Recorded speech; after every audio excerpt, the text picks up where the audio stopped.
Bienvenue à ceux qui nous rejoignent pour la première fois et merci à notre public fidèle qui continue à nous suivre sur les réseaux sociaux, Facebook et Instagram, dont les codes figurent sur notre chaîne YouTube. Et je vous rappelle qu'il est très important de vous abonner à notre chaîne. Ce soir, nous reprenons la suite du débat sur la question de la place de la femme dans les textes fondateurs. Il y a 2 semaines, nous avons écouté le point de vue de la première femme rabbin en France, Madame Pauline Beb, qui nous a parlé du judaïsme, et le point de vue de Madame Asma Lamrabet, essayiste engagée depuis plusieurs années dans l'étude de la pensée réformiste sur les femmes en islam. Vous pouvez consulter l'enregistrement de ce webinaire que je trouve personnellement très riche et très dense. Les intervenantes avaient quelques points communs dans leur présentation et se sont opposées sur d'autres. Le choix du titre même était un élément de débat. Dans un monde vraiment égalitaire, cette question ne se poserait pas. Après elle, pourquoi on ne discute pas la place de l'homme dans les textes religieux? Car c'est la norme, la place est symbole du pouvoir. Madame Beb voit que la place des femmes n'est pas la même selon l'espace et le temps dans les textes, elle est même plutôt contradictoire. Elle nous a parlé du texte de la Genèse 1, qui est le texte fondateur de la création de l'être humain, créé à l'image de Dieu, donc égalitaire, notion qui se perd peu à peu. Elle a même cité un texte rabbinique qui met dans la bouche de Dieu cette phrase qui souligne ces contradictions. Les êtres humains sont plus reconnaissants envers les hommes qu'envers les femmes, mais qu'ils sont tous égaux pour lui. Par ailleurs, Madame Asma Lamrabet a présenté le point de vue d'une réformiste musulmane pratiquante sur la place de la femme dans le Coran. Elle a fait la différence entre la dimension spirituelle et la dimension socio-culturelle. Pour elle, la société contemporaine, en se réappropriant le sacré, a créé une misogynie patriarcale universelle. Et c'est cette dimension socio-culturelle qui pose problème. Elle a ajouté que les femmes musulmanes restent otages d'une double discrimination, celle d'une islamophobie qui ne se cache plus et d'un discours religieux qui s'accroche à cette lecture misogyne. Selon elle, la lecture patriarcale généralisée aujourd'hui s'est focalisée sur les quelques versets qui parlent par exemple de la polygamie, sans mentionner que la monogamie est la norme et que la polygamie a été autorisée dans des conditions particulières. On parle aussi du divorce, sans mentionner que le droit au divorce est donné aussi bien à l'homme qu'à la femme, et ainsi de suite. Ce soir, nous sommes ravis d'accueillir Madame la pasteure Karine Franck. Bonsoir Madame la pasteure. Bonsoir. Et le père Jean Faye. Bonsoir Père Faye. Bonsoir Madame. Il nous présente 2 autres points de vue sur le sujet de la place de la femme dans les textes fondateurs. Madame Franck, vous êtes pasteur protestante. Vous avez étudié la théologie à Strasbourg, Genève et Montpellier. Votre parcours vous a mené de Belfort à Besançon, en passant par Papeete, Tahiti. Vous avez fait aussi des études de théologie en Suisse, à Genève, et c'est là que vous avez rencontré Lita Basset, la théologienne bien connue, qui a influencé votre parcours. Votre mère et votre grand-mère ont aussi façonné votre esprit. Je précise encore que vous êtes mère de 3 filles. On peut dire alors que des femmes vous ont marqué. Certaines parmi elles figurent dans vos lectures comme Lita Basset, Corinne Lanoir, Pauline Beb, Delphine Horviller et Marion Muller-Collard. Dernier temps, et surtout avec la pandémie, vous avez posté un grand nombre de vidéos sur votre chaîne YouTube, dont le lien figure dans la description de cette vidéo. Dans ces vidéos, vous avez proposé aux gens des solutions de résistance intellectuelle. Vous avez été baptisée par la première femme pasteur d'Alsace, Madame Berthe Bertsch, qui a été ordonnée au début des années 30.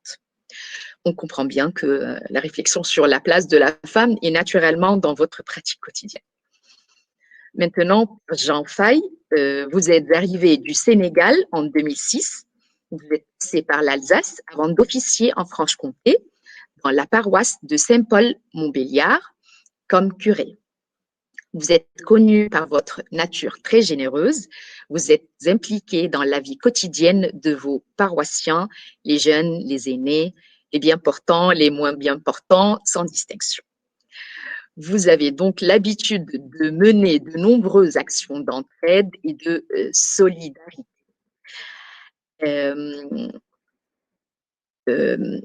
Une vision interculturelle est donc naturellement au centre de votre pratique, ce qui fait que le témoignage que vous nous apportez ce soir est celui de votre réalité quotidienne. Notre cher public pourra trouver aussi des vidéos de vos activités sur le lien mis dans la description de la vidéo. Voilà, ces présentations faites, Madame la pasteur, la parole est à vous. Merci beaucoup. Alors voilà, je prends la parole ce soir en tant que pasteur, c'est-à-dire responsable de communauté chrétienne.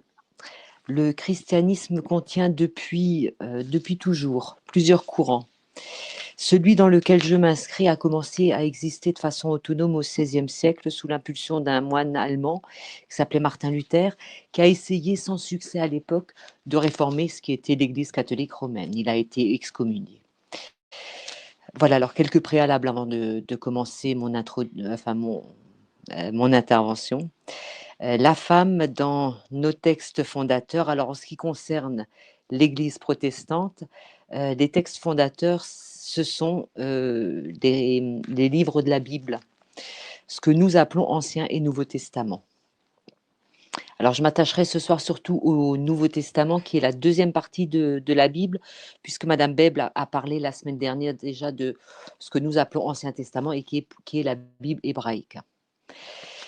Le Nouveau Testament est composé de deux parties, si on veut, les évangiles, qui sont au nombre de 4 et qui parlent de la vie de Jésus, et les épîtres, qui sont des écrits qui sont intervenus après la mort de Jésus.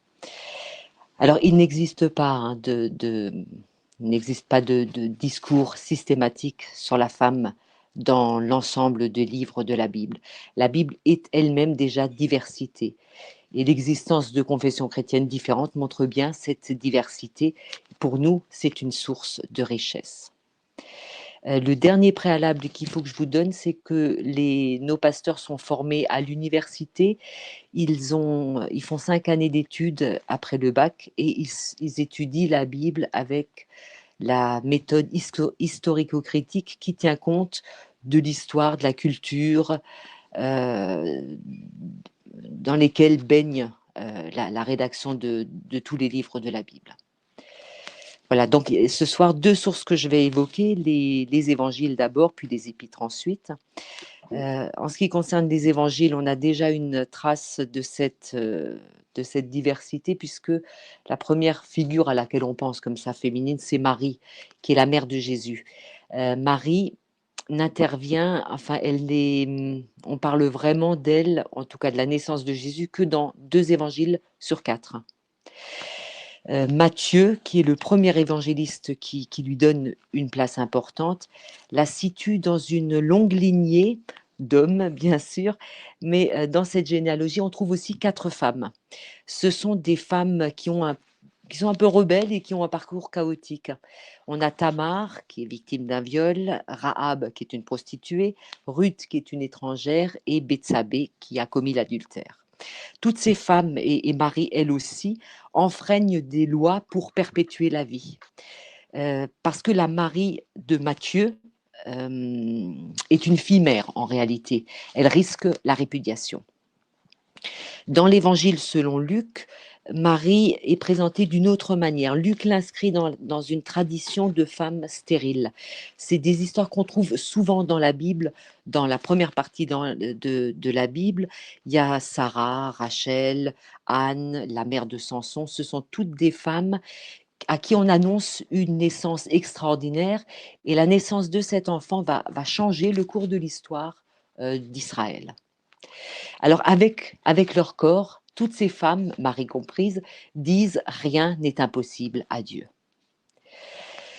Si on continue dans les évangiles, Jésus rencontre beaucoup de femmes dans son ministère, des femmes qui le suivent, qui sont ses disciples, des femmes qui souvent le soutiennent financièrement, hein, et puis aussi qui le nourrissent, hein, parce qu'on ne peut pas toujours se promener en Palestine sans manger.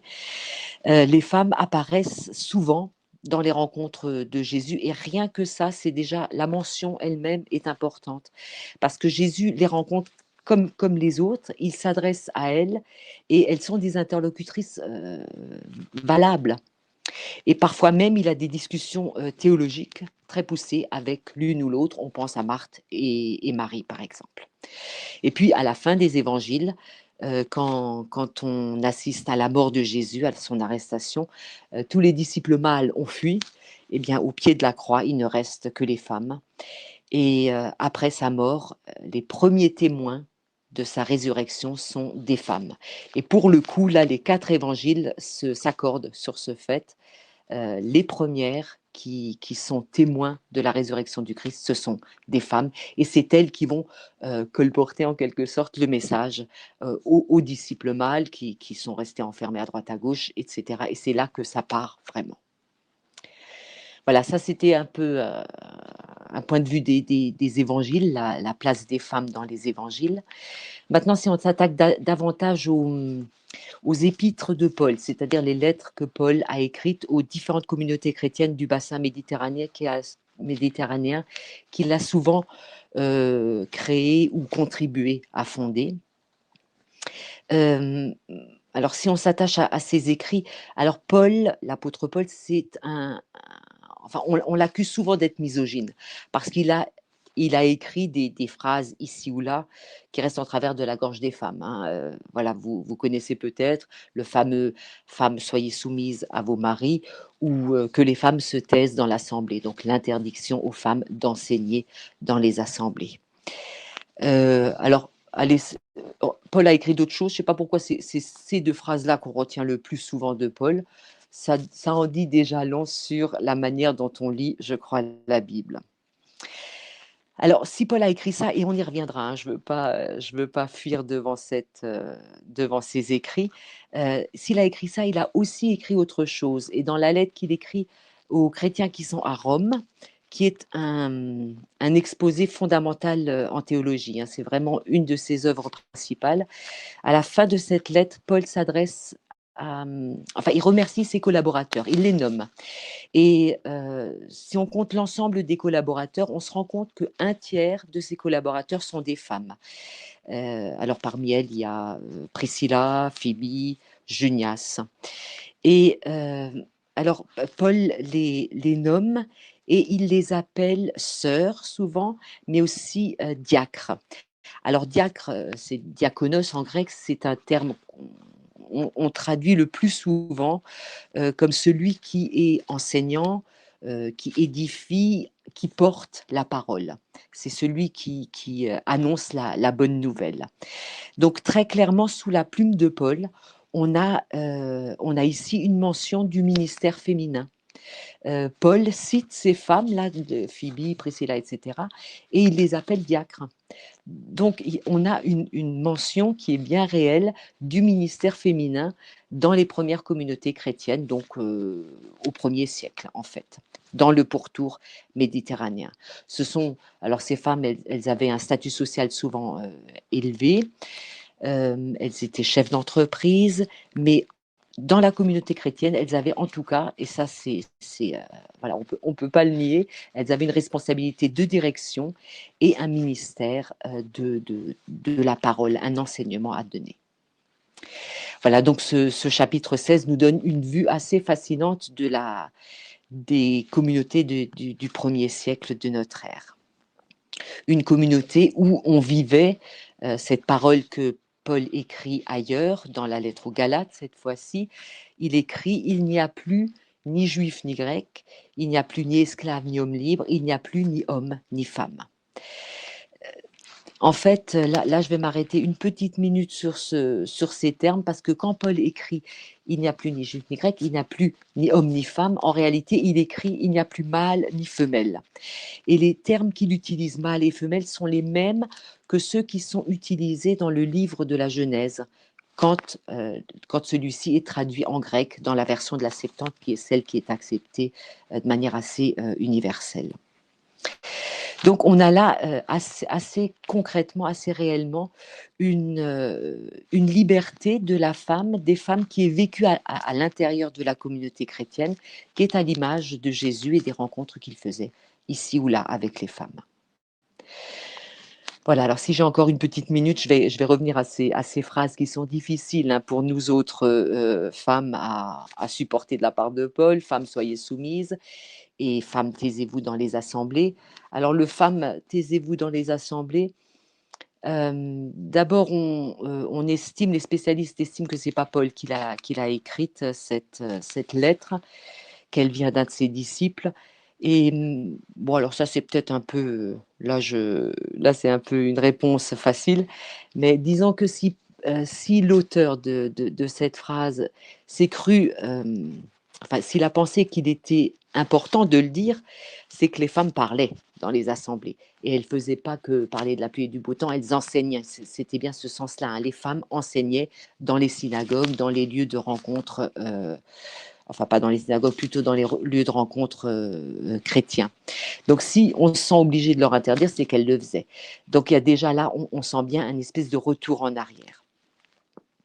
Et puis le femme, soyez soumise à vos maris, en fait, s'inscrit dans un paragraphe tout entier qui s'adresse pas seulement à la femme, hein, c'est pas des prescriptions à l'encontre de la femme qui sont données là sous la plume de Paul, mais c'est un paragraphe qui parle de manière beaucoup plus large des relations les uns avec les autres, notamment envers Dieu. Alors, le femme, soyez soumise à vos maris, il continue avec Marie, aimez vos femmes et soumettez-vous les uns aux autres et soumettez-vous au Christ et à Dieu. Donc on voit bien que on ne peut pas juste sortir ce petit bout de phrase pour asseoir un patriarcat qui serait un peu abusif. Voilà. Alors, ce petit détour par les évangiles et les épîtres pour vous dire que on a une multitude de points de vue. On a en tout cas en même temps une approche très libre, on veut pour la femme, hein, pour le statut de la femme. Il y a quelque chose qui a été très libérateur dans le christianisme, en tout cas dans ses origines, pour la femme. Et on sent bien en même temps qu'il y avait d'autres points de vue qui essayaient plutôt de resserrer et de revenir au patriarcat. Voilà.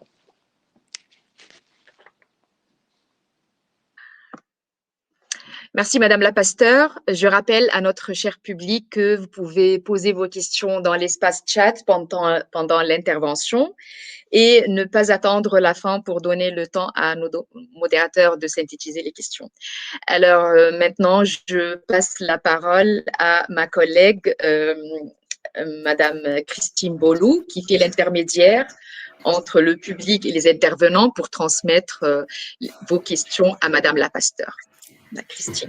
Merci beaucoup pour cette intervention. Donc, une question tout d'abord très pratique. Donc, vous avez parlé de Paul qui était misogyne, qui interdisait aux femmes de parler. Vous êtes une femme qui parlait beaucoup, puisque c'est votre métier. Est-ce que dans votre pratique quotidienne, vous avez eu affaire à une forme de misogynie, justement, peut-être ? Oui, je crois qu'on n'y coupe pas, hein. Il y a toujours un petit fond de misogynie, et pas seulement de la part de ces messieurs même. Voilà. C'est toujours un peu étonnant, oui, d'avoir affaire à une femme qui prend la parole, pas tout à fait au nom de Dieu, mais au nom d'une église. Oui, il y a toujours un côté un peu pas perturbant, mais il y a un petit mouvement, enfin le premier mouvement parfois, c'est celui de la surprise, quoi, quand les gens s'attendent à avoir un monsieur et puis se retrouvent en face d'une femme. Ceci dit, les femmes, on a des femmes pasteurs dans notre église depuis des décennies, donc ça c'est largement répandu. Là, actuellement, on a un tiers de femmes pasteurs dans ce qu'on appelle le corps pastoral. L'ensemble des pasteurs en France, en tout cas dans mon église, voilà, comprend un tiers de femmes. Et là, ça se rapproche plutôt de la moitié, hein. On est quasiment à la parité. Et bien entendu, dans nos institutions, on fait en sorte aussi de respecter cette parité. Oui.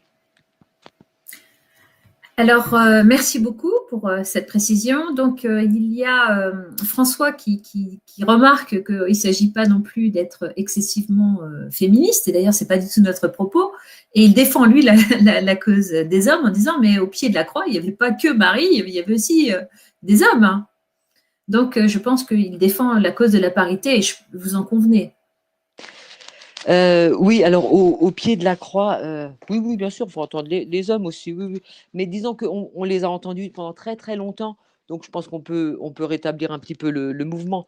Il y a un seul évangéliste de mémoire, hein, là il faudrait que j'aille vérifier dans les textes, mais un seul évangéliste, c'est Jean, qui positionne Jean justement au pied de la croix. Sinon, les autres n'y sont pas, non.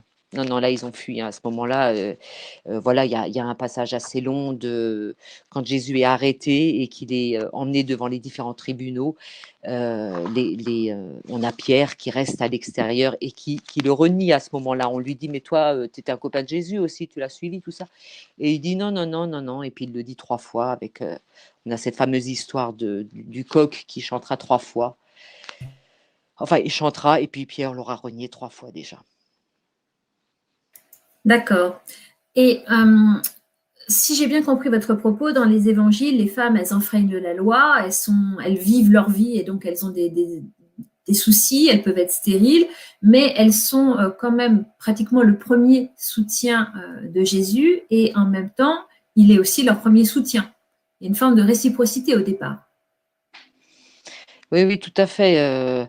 Bon, il y a différents épisodes. On peut penser à la femme adultère. C'est une histoire qu'on trouve dans l'Évangile selon Jean au chapitre 10, non 8.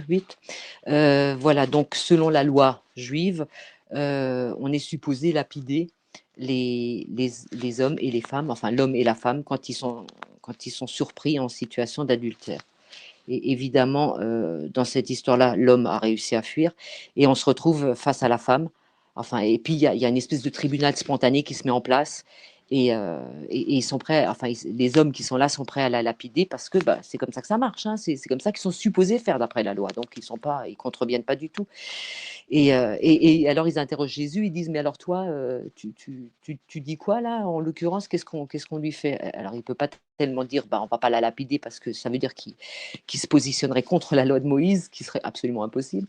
Et il a cette phrase géniale où il dit que celui qui n'a jamais péché lui jette la première pierre.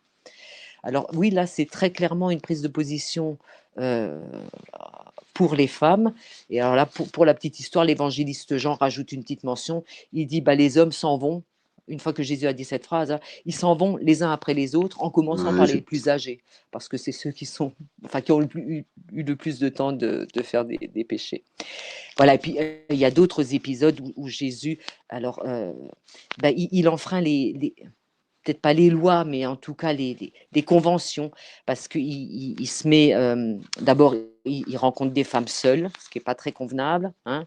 Discuter avec elles quand on est seul, voilà, ça donne des situations pas correctes. Et puis, il est aussi en contact avec des femmes qui sont dans des situations d'impureté, c'est-à-dire qu'elles perdent du sang, ce qui là est vraiment pas du tout admissible, normalement, pour un homme juif, parce qu'il se met lui-même dans l'impureté. Donc après ça, il faut faire toutes sortes de choses, tout ça. Voilà.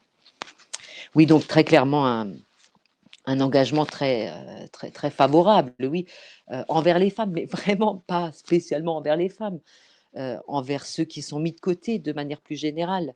Et les lépreux, par exemple, c'est une très bonne illustration parce qu'on avait très peur de la contagion avec les lépreux, donc c'est ceux qu'on mettait à part. Voilà. Merci pour ces réponses. Bon, pour notre cher public, vous pouvez continuer à poser vos questions à Madame la pasteur dans l'espace chat. On va reprendre la phase questions après l'intervention de Père Jean Faye. Père Faye, c'est à vous. Moi, je dis, Dada, que je me répète souvent, sur le sujet qui nous préoccupe, je le dis souvent, que sont les femmes, l'Église de Jésus-Christ n'en serait pas là.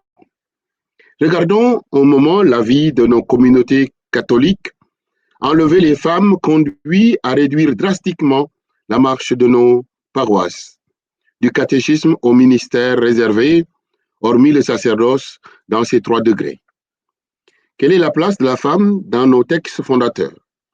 Les textes fondateurs seraient l'Écriture sainte, la tradition, l'enseignement des pères et les docteurs de l'Église, le magistère et l'Église d'aujourd'hui.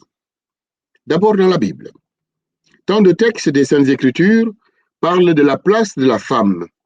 J'en retiendrai que 2, un dans chaque testament, sans oublier des allégations ça et là le long du parcours biblique. Le récit de la création, premier texte. Il en existe de fait 2 récits. Dans le premier récit de la création, Genèse 1, 27, Dieu créa hommes et femmes. Dans le second récit, Genèse 2, 22 à 23, avec la côte tirée de l'homme, le Seigneur fit la femme. On pourrait aisément dire que la femme est le chef-d'œuvre de la création divine. On l'entend d'ailleurs dans les blagounettes entre êtres humains différemment sexués. Au regard de l'homme, il y a donc quelque chose qui manquerait et que Dieu a dû se reprendre dans son ouvrage originel pour façonner l'être le plus accompli selon Heidegger au XIIe siècle. Fallait-il y croire? Fallait-il y voir une dépendance ou plutôt une complémentarité? Certains rêveraient du même rôle, des mêmes places. Moi, je pense qu'il ne faudrait pas oublier l'égale dignité aux yeux du Seigneur.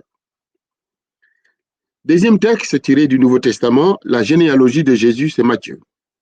Ce récit est particulièrement masculin et les rares notations de femmes font incliner l'auteur vers une mention d'honorabilité à mettre au creux de la bienveillance divine, plus que dans des a priori entre des hommes. Le cardinal Nguyen du Vietnam parle du dossier non immaculé dans la généalogie de Jésus, puisqu'on y trouve des gens qui ne sont pas exempts de faute aux yeux du code social.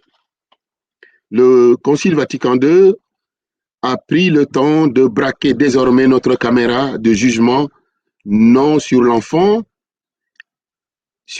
plutôt que sur ses ascendants, pour ne pas perdre le regard miséricordieux de Dieu. Les femmes dont il s'agit dans la généalogie, ils sont 5. Tamar avec Judas, une femme qui s'unit avec son beau-père pour avoir un 3e fils. Rabat avec Salman, une belle prostituée cananéenne qui cache des espions venus chercher à détruire leur ville et qui en sera récompensée par sa vie sauve. Ruth avec Boz, une jeune femme étrangère dont il faut saluer la fidélité après sa conversion. 4e femme, Bersabée, femme d'Uriu, avec le roi Salomon, une adultère d'une grande beauté séduisante. Puis enfin, la dernière femme, Marie, avec Joseph, sans que ce dernier soit le géniteur du fils dont il va question, Jésus, une vierge promise encore. On dit souvent Dieu écrit droit sur des lignes courbées.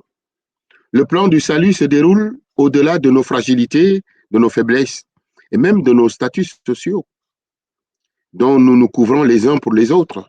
Seul compte le regard de Dieu et non notre pression sociale. Le premier historien du féminisme, Charles Turgon, distinguait en 1902 un féminisme chrétien et un féminisme révolutionnaire. Un siècle plus tôt, Madame de Staël, femme de lettres et philosophe, protestante, fille du ministre des Finances sous Louis XVI, l'avait bien perçu. Elle disait plutôt, le christianisme a tiré les femmes d'un État qui ressemblait à l'esclavage. Troisième point, pourtant, ce qui conclut ma première partie. Dans le Nouveau Testament, la place de la femme accompagne la nouveauté de la révélation de Jésus-Christ. Il y a la femme du oui, du fiat, chez Marie, mère de Jésus, la femme de l'Eucharistie, terme du pape polonais, chez Marie, mère de l'Église, la première apôtre de la résurrection, Marie-Madeleine, les femmes compagnes de Jésus en mission d'évangélisation, le groupe qui aide le maître et ses disciples, la femme qui écoute, Marie de Béthanie, et puis la femme d'égalité chez l'apôtre Paul, même si par ailleurs il se contredit. Phébé, la diaconesse, ou Tabitha, la disciple, dans les Actes des Apôtres ou chez l'apôtre Pierre. Mais Saint Paul s'est mal distingué en parlant de l'homme qui est le chef de la femme. Pourtant, il dira dans sa lettre aux Galates, il n'y a plus ni juif ni grec, il n'y a plus ni esclave ni homme libre, il n'y a plus l'homme et la femme, car tous, vous ne faites qu'un dans le Christ Jésus. Qu'en est-il dans l'histoire de l'Église? Premier regard grossier sur la femme, tout au long de l'histoire, la femme a peu de place, certes, mais de grandes figures de femmes ont marqué à jamais le cours des événements et des choses jusqu'à maintenant. Et je pense que cela se poursuivra encore très longtemps. Pur du ridicule, au Moyen Âge, on a osé dire que la femme n'avait pas d'âme. Quelle grossièreté! Il faudrait rattraper le temps des espérances pour retrouver peu à peu cette place qui lui convient, sans que cela ne vienne à fausser le sceau de la création sexuée, femme ou homme. Une légende tenace qui a cohabité jusqu'au concile de Mâcon, où l'on a demandé si la femme, mulier en latin, pouvait être distinguée dans le terme homo, à l'image de vir, l'homme. Le siècle des Lumières n'aura rien arrangé à ce sujet dans la mouvance d'un anticléricalisme de bas étage. La Renaissance a osé parler d'incapacité juridique pour la femme. La société bourgeoise et la révolution industrielle du 19e siècle ne feront pas mieux à l'égard de la femme quant à son statut social. Égale dignité de la femme. S'il s'est révélé avec une constante dans l'égale dignité, il n'en demeure pas moins que le différentiel de fonction et de sainteté s'est aussi collé à la peau de notre institution catholique. La présence massive des femmes dans les ministères de service n'a pas donné la visibilité escomptée, puisque la femme n'a pas accès à des responsabilités beaucoup plus hautes. Récemment, des femmes ont déclaré leur candidature au primat de Gaulle, l'archidiocèse de Lyon. Pourtant, des familles religieuses ont toujours connu un essor admirable, donnant de l'espace d'évolution, un champ de mission propre et même traversal. La femme chez les pères de l'Église, la patristique. On distingue deux pères, j'en parlerai que de deux, Saint Augustin et Saint Thomas. Saint Augustin, dans son livre qui s'appelle La Trinité, au chapitre 12, s'interroge si la femme n'est pas l'image de Dieu au même titre que l'homme. Il va même jusqu'à distinguer une double image chez la femme, une de Dieu dans son âme rationnelle et l'autre non reflétante de Dieu dans sa corporalité, ce qui en fait une auxiliaire de l'homme. Chez saint Thomas, plus près de nous encore, dans sa somme théologique, il distingue un sexe premier procréateur et un sexe subordonné appelé tout de même à la complémentarité. Pourtant, dans ce siècle de saint Thomas, au XIIIe siècle, il y a eu beaucoup de femmes qui ont eu des droits et des dons spécifiques. L'idéal féminin dans l'Église. Au Ve siècle déjà, un évêque de Constantinople, Proclus, a osé dire par Marie, toutes les femmes sont bienheureuses. L'idéal féminin se retrouve en Marie. Mais de grandes figures de femmes ont sculpté le cursus de l'Église jusqu'à ces heures contemporaines. On peut parler de leur grande influence, nous en retiendrons quelques-unes, et même des papes ont écouté pour infléchir le cours de l'histoire de notre institution. Entre le XIe et et le 19e siècle, les femmes représentent 16% du total des saints. Et seulement c'est à partir du XIIe siècle que la femme est devenue catégorie à défendre en cas de guerre, au même titre que les clercs et les pèlerins. Dans cette élite des saints, seulement une douzaine de mères de famille, dont Sainte Hélène, mère de Constantin Ier, et Sainte Monique, la mère du grand Augustin. Parmi les 35 docteurs de l'Église, nous en retenons que 4 seulement femmes sur les 35. Et elles ont été déclarées docteurs que tout récemment. Thérèse d'Avila et Catherine de Sienne, c'était en 1970. Thérèse de Lisieux en 1997.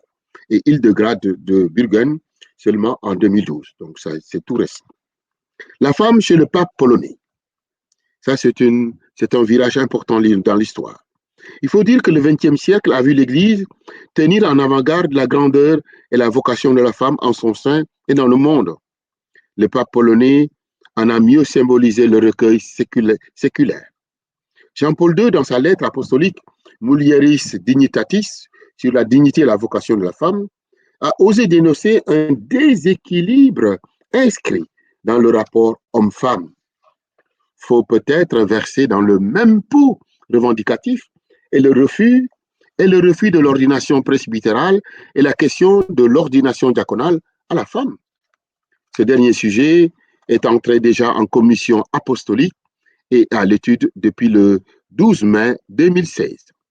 Je passerai sur ce sujet-là. Troisième point dans l'histoire, dans l'Église depuis Vatican II et sous le pontificat du pape François. On appelle sensus fidelium ce qui est le sens commun de tous les fidèles dans l'Église. Comme souvent dans les institutions, le droit rattrape le vécu quand des faits sont déjà posés depuis belle lurette. Ainsi en est-il aussi de l'Église.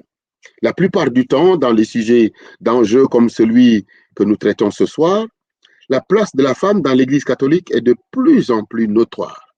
Et les avancées gagnées à ce propos ne sont en fait que des confirmations de ce que le terrain pastoral s'est engagé dans sa besogne.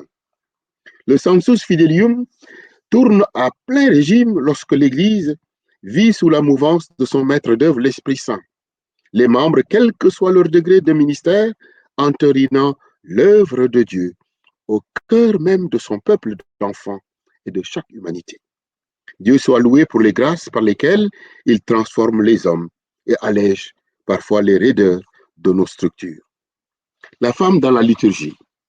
La liturgie n'est pas seulement réservée aux clercs, avait déjà prôné le Concile Vatican II, mais l'on est là à nous conformer à la royauté du sacrement baptismal plus qu'à la différence essentielle d'avec le sacrement de l'ordre. La rupture vient d'être faite avec le pape François. Avant ce dernier, l'érudit pape allemand Benoît XVI, lors d'une audience mémorable du 14 février 2007, a fait une méditation qui fera date dans le généreux apport des femmes, tant dans la prédication de Jésus que dans l'Église primitive, que pour le reste de la vie ecclésiale. Il suffit de relever le nom d'illustres femmes comme Sainte Blandine de Lyon, Sainte Félicité Perpétue, Brigitte de Suède et Catherine qui ont ramené les papes d'Avignon à Rome, Scolastique, la sœur de Saint-Benoît, Claire d'Assise avec François, Thérèse d'Avila et tant d'autres, Anne-Marie Javoué plus récemment, et même Pauline Jaricot de Lyon qui a amené justement cette grande propagande de la mission. La femme chez le pape François. Dans sa lettre tout récente, qui date du 11 janvier 2021, le pape François vient d'ouvrir aux femmes le lectorat et l'acolytat. Rien de nouveau sous le ciel, pourrait-on dire. Des femmes faisaient déjà la lecture à la messe depuis longtemps. Des filles étaient aussi admises comme les enfants de chœur, les servants d'hôtel. Alors, qu'apporte finalement cette affaire-là? Cependant, la scission est réelle lorsqu'il s'agit longtemps de ministères institués qui deviennent maintenant, qui étaient avant des ordres mineurs réservés jusque-là aux hommes et qui se préparaient bien sûr aux sacerdoces. Maintenant, c'est ouvert aux laïcs, aux autres laïcs. Même Paul VI avait déjà entrevu cela dans sa lettre apostolique de 1972, 15 août.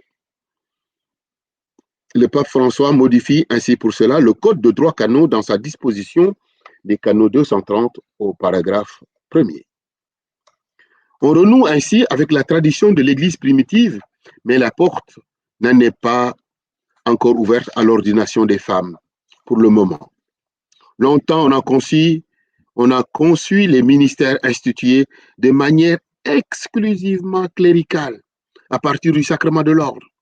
La vie de l'Église et le pape François commencent à les rattacher au sacerdoce du baptême, à savoir la condition commune du baptisé sur le sacerdoce royal reçu lors du baptême.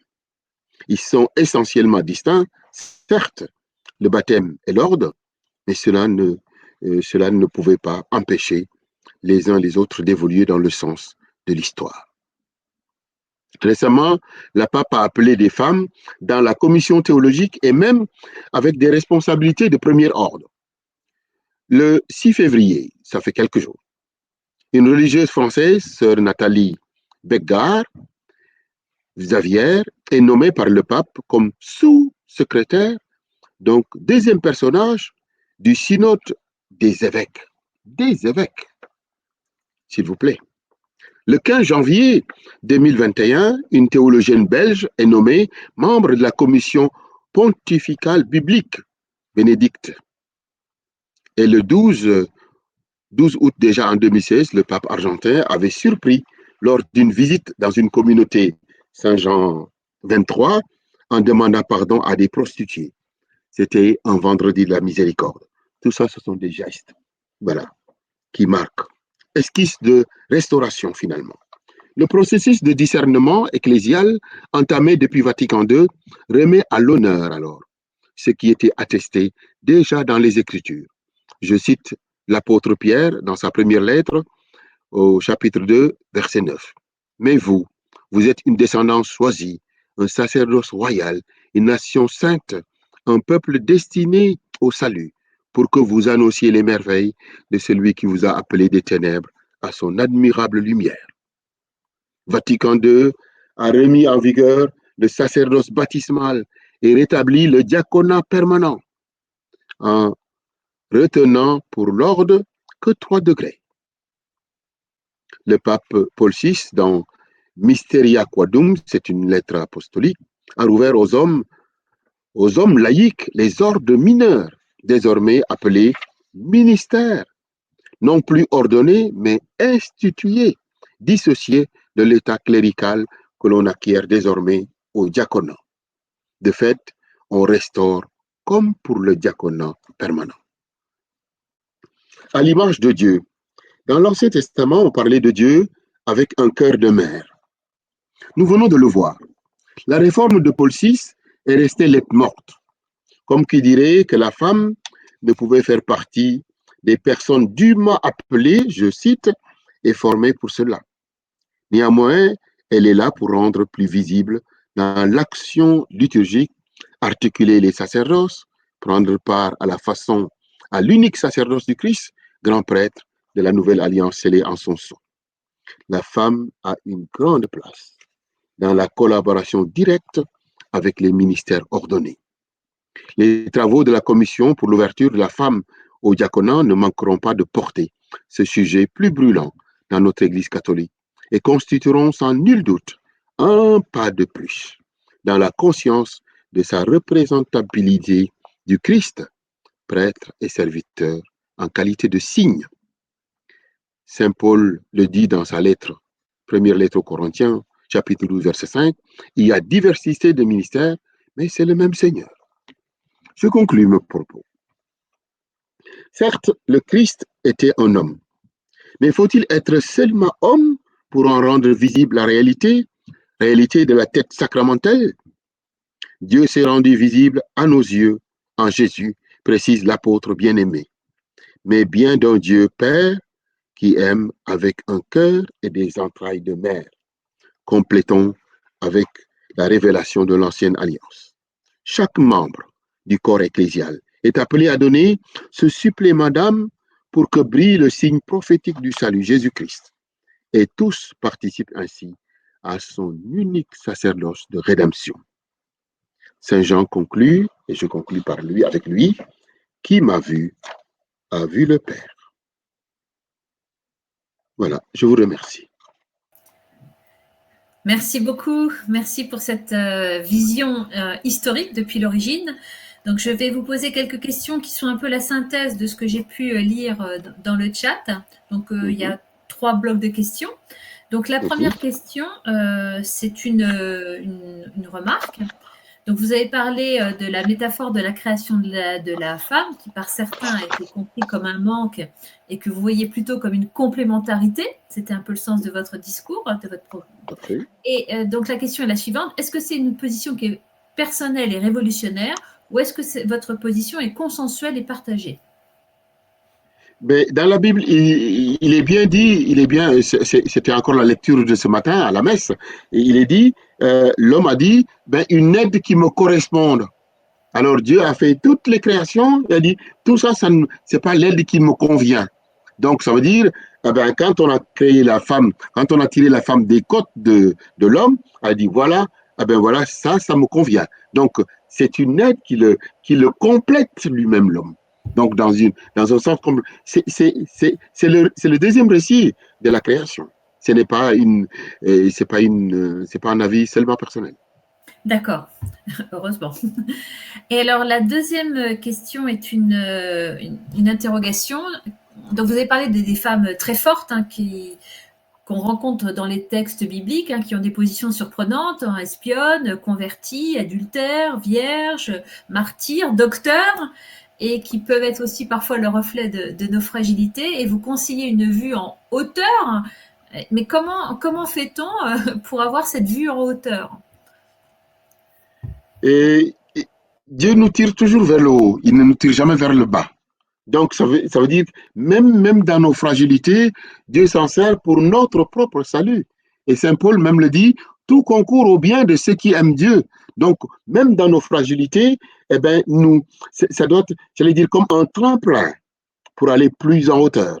Et quand on voit dans la généalogie de Jésus, comment finalement Jésus est né de personnes dont on pourrait se dire, c'est dommage que ma grand-mère était une prostituée ou une étrangère. Voilà, pour dire, en fait, c'est l'ouverture de Dieu à toute humanité, quelles que soient ses fragilités. Dieu nous appelle, nous aime. Il a besoin de notre cœur. Voilà, de là où nous sommes, mais de là où il nous appelle aussi. Donc ça, c'est bien clair. Il y a eu plusieurs remarques sur Marie-Madeleine. Ça a fait ça a suscité beaucoup d'émotions. Donc la première apôtre, avez-vous dit. Or, on n'en parle jamais. Tout le monde connaît Paul et une forme de misogynie qu'il peut dégager. Donc ce manque de visibilité ou d'écoute, est-ce que on a bien écouté ce que vous avez dit. Est-ce que ça serait plutôt un ressenti extérieur plutôt qu'un ressenti intérieur? Parce que la communauté catholique pratiquante, c'est quand même une communauté qui vit en symbiose et qui ne marque pas ce distinguo. Distinguo, je n'ai pas compris ce distinguo. Le distinguo, c'est que les hommes d'un côté et les femmes de l'autre, il y a ceux dont on parle, ceux dont on ne parle pas. Oui, en fait, la seule femme qui a le titre d'apôtre, et c'est des décrets de pape qui le disent, c'est Marie-Madeleine. C'est Marie-Madeleine, c'est elle qui a appelé les apôtres au tombeau vide. Notre foi est basée sur ce tombeau vide. Et c'est à une femme à qui était donné le message pour appeler ceux qui étaient les compagnons de Jésus pendant 3 ans de sa mission. C'est une femme, c'est pas un homme. Et ça, c'est dans la civilisation de son temps, Jésus, il a marqué, il a dû marquer les esprits, les apôtres même. Et même au Cénacle, la seule femme qui est au Cénacle avec les apôtres, c'est Marie. Il ne faut pas l'oublier. Donc, c'est la femme, elle est dans le mouvement de la révélation, elle tient une place importante. Et même dans le sacrement du mariage, aujourd'hui, quand on fait, c'est d'abord, avant de parler de l'homme dans le mariage, on insiste beaucoup sur le statut d'égal de la femme à l'homme dans le sacrement de mariage, dans la confection du sacrement même, comme on le fait. Donc, pour dire, c'est très important. tout à fait. Donc, il y a un certain nombre de remarques sur le mieux vivre ensemble, hein, qui est quand même l'objectif de notre réflexion ce soir. Donc, vous avez évoqué plusieurs étapes, hein. Il y a eu l'arrivée des laïcs, il y a la modification du droit canon, il y a les nouvelles responsabilités, comme celle de la sous-secrétaire du Synode des évêques que vous avez évoqué. Donc, on voit qu'il y a vraiment une très nette accélération depuis quelques années. Depuis quelques années, tout à fait. Ouais. Donc, je pense qu'on avait besoin de cette visibilité, je crois. Parce que dans nos paroisses, elle est visible, elle est trop visible. Hein. Il suffit de regarder à Saint-Membeuf le nombre de femmes dans nos équipes de liturgie, dans le nettoyage de l'église, dans plein de choses. S'il n'y avait pas les femmes, on était bien malheureux. Alors, une dernière question, pardon, c'est pas une dernière question. Karine a parlé du rang élevé, précise Annie, entourant Jésus comme des chefs d'entreprise. Est-ce que ça s'appuie sur des textes, des témoignages, ou bien c'est une hypothèse de lecture, demande-t-elle? Alors, ça a tout petit peu coupé. Alors, rappelez-moi, au sujet des femmes... Au sujet des femmes qui sont mentionnées, c'est ça chez Paul? Oui, je pense que ça doit être ça. Oui, alors bon, du coup, on va être obligé d'aller un peu dans des détails ou dans des non, c'est pas une hypothèse de lecture. Hein, moi, je m'appuie sur l'article de Valérie Duval-Poujol, qui est docteur en théologie dans l'Église baptiste. Alors, c'est ce que je vous disais tout à l'heure, on étudie le texte avec cette méthode historico-critique qui consiste d'abord à lire les textes dans leur langue originelle, le grec en l'occurrence pour Paul. Alors Paul, hein, vous vous souvenez, c'est un type qui est il est complètement juif, mais il n'a pas grandi en Palestine. Il a grandi dans la diaspora, il a grandi dans un milieu helléniste. Donc, il est en même temps complètement croyant, pratiquant, si vous voulez, et il est en même temps complètement formé à la philosophie, l'art de l'argumentation. Il sait faire. Quand il écrit bien, quoi. Et alors là, il utilise des mots. Hein, je vous parlais de diacre, qui est diakonos. C'est le terme qui est employé pour parler du ministère, mais d'enseignement. Paul se décrit lui-même comme diacre. Il dit que Apollos est un diacre, il dit que Timothée est un diacre, il dit que Jésus lui-même est un diacre. Donc, vous voyez, c'est pas rien. On peut pas faire comme si ça n'avait pas été écrit. Alors voilà, après les siècles de... Enfin, il y a un truc assez drôle, c'est que, par exemple, il y a un moment, donc, il parle de Junias, hein, Junias qui est une femme. Et bon, je vous le disais, elles sont chefs d'entreprise, elles sont bienfaitrices. Junias est, je crois, nommée avant son mari, ce qui ne se fait pas du tout dans la culture grecque. On nomme d'abord le mari et après on nomme sa femme et on dit sa femme machin.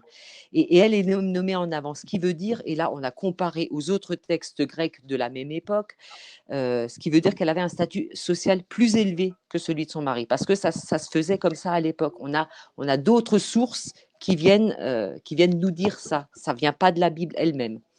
Voilà, alors par exemple, cette fameuse Junias, au Moyen-Âge, enfin jusqu'au Moyen-Âge, on traduisait par Junias et on considérait que c'était une femme. Et au Moyen-Âge, les copistes ont trouvé que c'était quand même très étrange que Paul parle d'une femme collaboratrice, diacre, qui avait tous les titres. Et du coup, ils ont rendu son prénom masculin. Et on a la mention, enfin, dans le monde grec de l'époque, Junias, ça n'existe pas comme prénom masculin. Donc au Moyen-Âge, ils ont inventé un prénom, si vous voulez, parce que c'était juste pas possible que ce soit une femme. Et puis cette erreur de traduction, du coup, elle a perduré un paquet de temps, enfin, genre plusieurs siècles. Et c'est qu'au XXe siècle que tout d'un coup, enfin, l'un et l'autre s'est dit, il faudrait quand même qu'on corrige ça. Et les nouvelles versions de la Bible, ont corrigé cette histoire. Voilà. Merci beaucoup pour cette petite précision. Une autre question aussi, je m'excuse par avance, Karine, que j'ai du mal à saisir. Est-ce que la perspective qui est la vôtre en tant que présentatrice, elle est considérée comme normative de la part des théologiens, ou alors est-ce que c'est votre propre interprétation jusque dans ces aspects les plus radicaux? Alors, j'espère ne pas être radicale. ce serait bien la première fois qu'on me dit ça. Alors, normative, c'est une grande question, parce que c'est quoi la norme, hein? Là, voilà, là, je ne vais pas pouvoir répondre parce que la norme, elle est à mon avis, très mobile. Ça change de génération en génération. Alors, la perspective que je défends, évidemment, je ne suis pas la seule, de loin, à la soutenir. Il y a des générations de femmes et d'hommes qui défendent une lecture féministe. Voilà, petite histoire, au tout début du dernier siècle, 1902, 3, 4, je ne sais plus, il y a un comité de femmes qui a décidé de rédiger la Bible de la femme. Donc, elles ont découpé littéralement, hein, avec les ciseaux, dans la Bible, tous les passages qui concernaient les femmes. Alors bon, c'est un peu mignon, on se dit, bon, bref, est-ce que ça valait le coup, tout ça? Mais l'air de rien, ça donnait vraiment une place à la femme, et dire, on en parle des femmes dans la Bible. Et quand on est protestant et que la seule norme, là en l'occurrence, c'est la Bible, en dehors de toutes les traditions, en dehors même des textes de nos réformateurs, nous autres protestants, on ne se base que sur la Bible. C'est vraiment notre seul texte fondateur. Quand on voit que dans la Bible, il est quand même question pas mal des femmes, et que les rôles qu'elles jouent, ce qu'elles font, ça change le cours de l'histoire. On se dit, flûte, il y en a, enfin, mince, quoi, on a fait des choses, les femmes ont fait des choses, il y en a marre que ce soit passé sous silence et qu'il n'y en ait que pour les mecs. Voilà, c'est de manière assez basique, il s'agit juste de dire ça. Donc non, c'est pas du tout un discours radical, c'est largement accepté, en tout cas dans mon église. Alors c'est sûr qu'on n'est pas super majoritaire. On représente 2% de la population française, hein, nous autres les protestants, donc c'est assez minoritaire. Mais c'est pas grave, parce que d'abord on pense qu'on a raison, ça c'est une chose, de faire cette place aux femmes, je veux dire, hein, voilà, de les laisser accéder ou de leur permettre de s'instruire, hein, voilà, tout simplement, parce que ça commence par là, hein, il faut que les femmes puissent lire et écrire, hein, voilà, qu'elles puissent éventuellement poursuivre des études supérieures, parce qu'elles ont un cerveau, hein, comme tout le monde, et qu'elles s'en servent notamment pour parler de Dieu et pour faire du bien. Ouais, je trouve que ce serait gâché, quoi, hein, ce serait vraiment dommage qu'on nous laisse sur le côté, alors que nous, on sait le faire. Hein, comme dit, on a un cerveau. Et puis, on a quand même un paquet de témoignages de femmes, dans la Bible notamment, qui ont changé le cours de l'histoire. Voilà. Alors, ça va tout à fait dans le sens de ce que disait Sahar, qui a précisé sa pensée, et je le remercie, que le rôle des femmes paraît beaucoup plus important qu'on ne le dit de façon habituelle, et que même si on est 2%, ce n'est pas une minorité silencieuse. Merci. Amal, je te donne la parole. Je vous remercie, merci tout le monde, et je vous rappelle que notre prochain rendez-vous aura lieu le mercredi 3 mars à la même heure. Et cette fois-ci, nous allons échanger sur le sujet entre tradition et modernité, l'apport de la philosophie pour mieux comprendre les religions. Nous aurons le professeur Denis Guénoun, philosophe, essayiste et homme de théâtre, qui nous parlera du point de vue du judaïsme et du christianisme. Alors, continuez à nous suivre et n'oubliez pas de vous abonner à notre chaîne YouTube et suivre notre page Facebook et Instagram. L'enregistrement de ce webinaire, vous allez le trouver dans 2 jours sur notre chaîne. Rappelez-vous, en ces moments troubles, restons soudés. Merci et très belle soirée.